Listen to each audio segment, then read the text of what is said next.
Halo, assalamualaikum warahmatullahi wabarakatuh. Halo guys, welcome back to my YouTube channel. Oke, di video kali ini aku bakal lanjut lagi nge-review mata kuliah semester 4 anak DKV UNP. Sebelumnya aku mau ngucapin terima kasih kepada kalian yang udah bantu support channel aku, yang udah bantu subscribe, like, dan share ke teman-teman kalian. Makasih banget sebelumnya.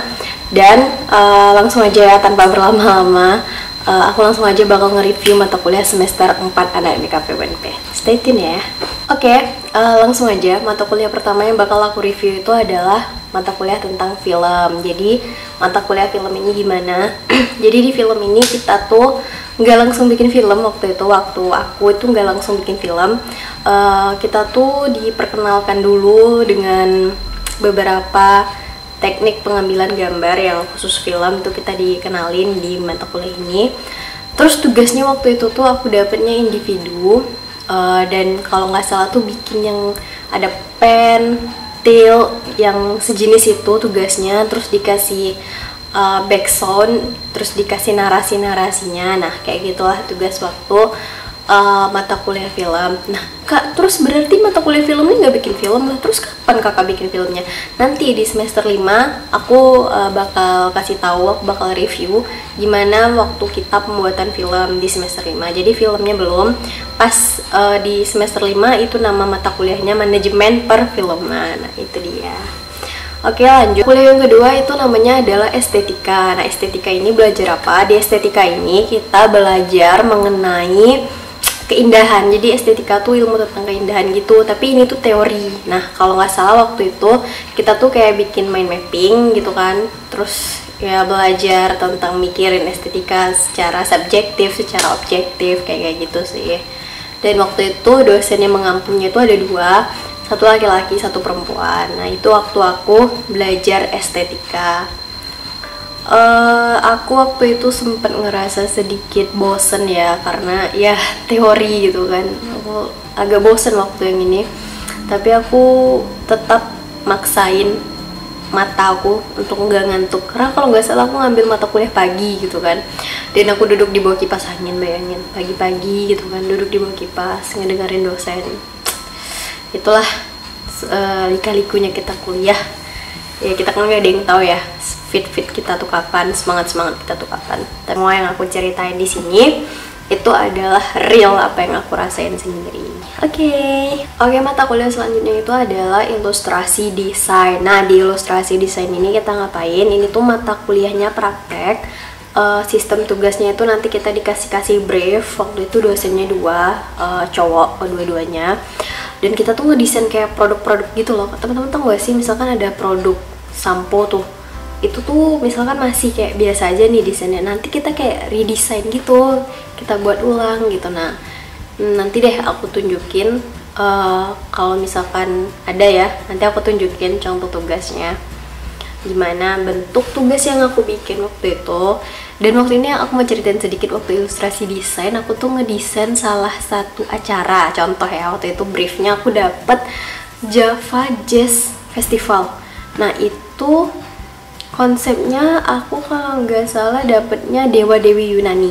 Aku dapat yang Dewa Dewi Yunani, dan aku konsepin gimana Java Jazz Music Festival itu masuk ke Dewa Dewi Yunani. Bayangin itu aku bikinnya, ya ampun ini gimana ya, kalau teman-teman aku tuh ada yang laut, ada yang hutan, aku dapatnya Dewa Dewi Yunani. Dan aku konsepin sebisa aku, dan hasilnya nanti bakal aku tunjukin ke teman-teman. Oke, ini mata kuliahnya seru banget karena itu kan eksplorasi kita ya gitu, gimana caranya kita tuh mikirin supaya apa yang kita buat tuh bagus gitu. Itu nanti akan aku tunjukin ke teman-teman. Oke, teman-teman tetap stay tune ya di channel aku. Dan bagi yang baru datang, bagi yang baru lihat video ini, silahkan teman-teman like, komen, dan subscribe-nya jangan dilupain, karena nanti teman-teman bakal dapat info-info terbaru dari aku, bakal dapat banyak banget informasi mengenai dunia perdekavean, dunia perkuliahan dari aku. Jadi jangan lupa di subscribe. Oke, mata kuliah selanjutnya itu adalah desain informasi visual. Nah kalau kemarin itu desain identitas, sekarang itu dia desain informasi visual.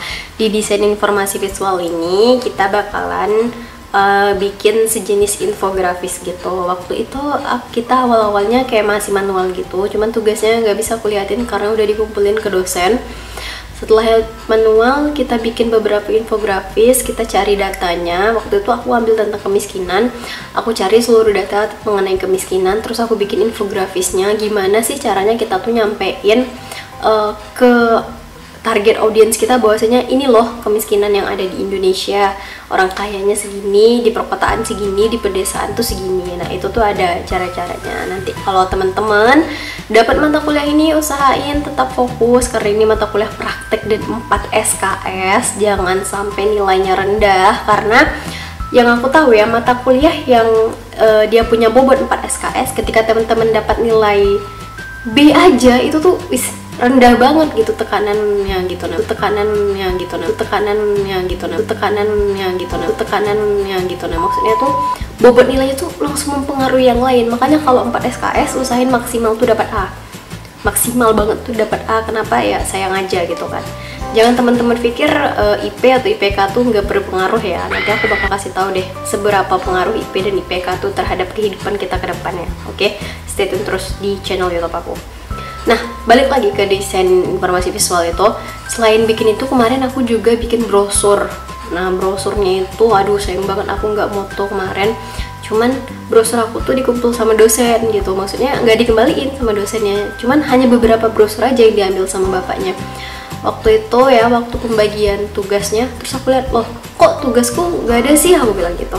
Terus kata temanku, coba tanya sama bapak deh katanya. Aku tanyain kan, Pak, kok tugas saya nggak dikembaliin Pak? Oh, tugas kamu saya ini ya, saya simpan nanti untuk contoh ke adik-adik. Yeay, berarti tugas kita tuh bagus, atau bisa jadi tugas kita tuh beda dari yang lain. Kita tuh udah ciptain inovasi gitu loh. Sombong amat. Di-share ke adik-adik kita. Ya mana tahu kamu yang masuk di DKV UNP pas belajar desain informasi visual, kamu ketemu sama tugas aku. Brosurnya itu warna pink, dia tentang jahit. Nah coba deh, kalau misalkan benar kalian ketemu, kalian coba komen di bawah. Kalau misalkan ada yang ketemu ya tugas aku buat adik-adik BP 18 ke bawah, berarti ya 18 ke bawah. Oke, next itu adalah tipografi aplikatif. Wow, tipografi aplikatif.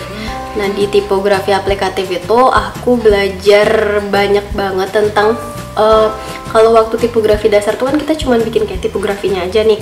Nah kalau di tipografi aplikatifnya itu kita bikin kayak apa sih, kayak misalkan ini tuh huruf nih atau angka 3. Angka 3 itu kalau misalkan kepotong itu tuh kira-kira masih kelihatan gak sih itu identitasnya 3. Misalkan huruf H atau huruf J, itu misalkan kamu agak posisiin ke bawah sedikit, yang tangkainya tuh hilang, kira-kira orang masih kenal nggak sih itu tuh huruf J gitu. Nah kalau nggak salah waktu itu kayak gitu. Aku bakal tunjukin tugas-tugas aku gimana waktu aku di tipografi aplikatif, dan dosen-dosennya itu bener seru gitu kan. Maksudnya kalau tugas-tugas praktek tuh ya pasti seru lah ya, karena kan kalau di DKV ya yang gue kasih tahu, biasanya kita tuh mulai dari jam 1 sampai jam 5 misalkan. Nah kita tuh kadang masuknya tuh jam 2, keluarnya tuh udah setengah 3, udah habis selesai. Karena dosen tuh cuma ngasih brief doang gitu, nggak langsung ditungguin di situ, nggak. Biasanya lebih banyak mahasiswa tuh ngerjainnya di rumah.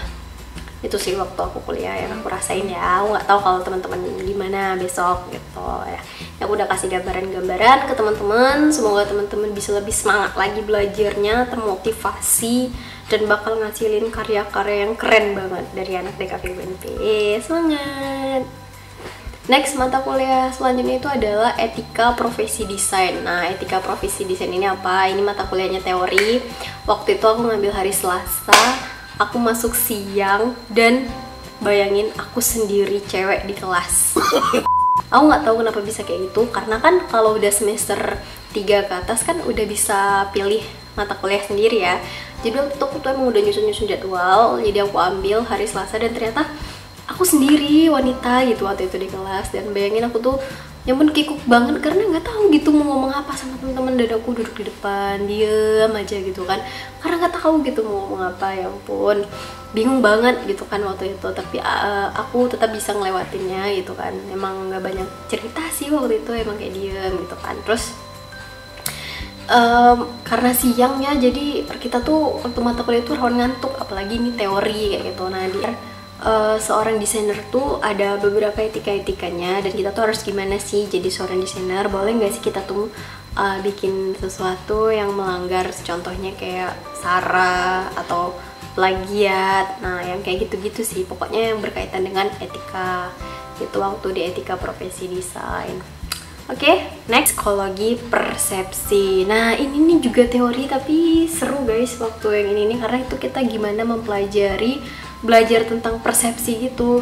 Mempersepsikan, persepsi itu kan kayak berdasarkan pengalaman kita ya. Kita tuh misalkan ngelihat sebuah kecelakaan atau ngelihat orang rame-rame nih, kerumunan, terus gimana mungkin di otak kita langsung bilang itu pasti orang kecelakaan. Itu karena udah ada kayak stimulus pengalaman kita sebelumnya. Kalau kita ngelihat rame-rame terus ada polisinya, biasanya ada kecelakaan atau ada sesuatu yang berbau kejahatan. Nah kayak gitu waktu itu.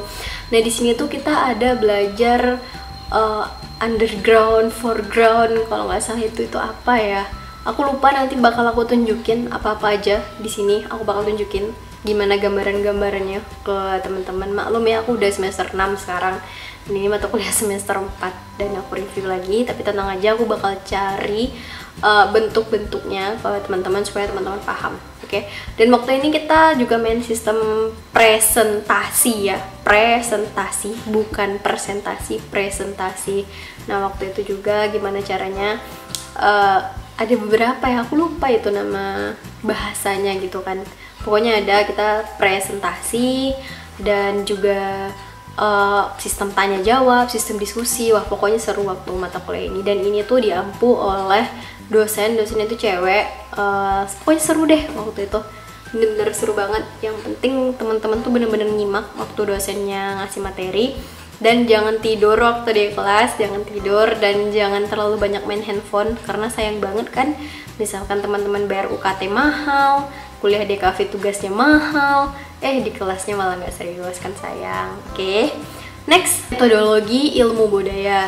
Nah, di metodologi ilmu budaya ini kita ngapain? Ini tuh juga masih teori ya, biasa kita ada presentasinya, sistem tanya jawab, dan biasa lagi aku duduknya di depan, aku tetap merhatiin dosen, aku tetap nyatat, dan seperti biasa saran-saran yang aku berikan, semua saran yang aku kasih ke teman-teman ini gak bukan adalah untuk bikin IP atau IPK teman-teman tuh tinggi. Nah, kenapa mesti tinggi IPK-nya? Teman-teman nanya kan, ini akan berkaitan ketika nanti teman-teman mau lanjut S2 sama teman-teman nanti mau ambil beasiswa. Nah nanti aku bakal jelasin kenapa IP atau IPK kita harus tinggi, dan kita mesti ikut organisasi juga. Waduh panjang nih ceritanya, ini malah keluar topik nih. Tenang, aku bakal bahas yang aku bilang tadi di video aku selanjutnya. Makanya teman-teman yang baru datang jangan lupa like, comment, dan subscribe biar kalian gak ketinggalan informasi dari aku.